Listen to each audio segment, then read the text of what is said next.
রাত্র 2টার পরে যদি আমার আপনার ঘুম ভেঙে যায়, তাহলে আল্লাহ পাক রব্বুল আলামিনের কাছে দুইটি দোয়া আপনি করবেন। দুইটি দোয়া আপনি যদি করেন, তাহলে ইনশাআল্লাহ আল্লাহ পাক রব্বুল আলামিন আপনার যে কোনো হাজত আমার আল্লাহ পূরণ করে দিবেন। মনে রাখতে হবে, ওই সময় ঘুম ভাঙ্গাটা এটা আল্লাহ পাক রব্বুল আলামিন স্বয়ং আমার আল্লাহ আপনাকে মেসেজ দিয়েছেন। আর ওই সময় আপনি আল্লাহ তাআলার কাছে যা চাইবেন আমার আল্লাহ তাই দিয়ে দিবেন আপনাকে।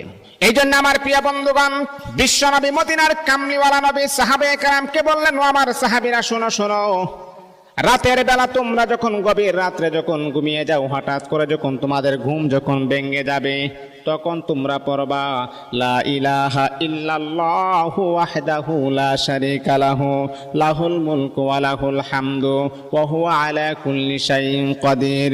আলহামদুলিল্লাহ, সুবহানাল্লাহ, ওয়া লা ইলাহা ইল্লাল্লাহু আল্লাহু আকবার, লা হাওলা ওয়া লা কুওয়াতা ইল্লা বিল্লাহ।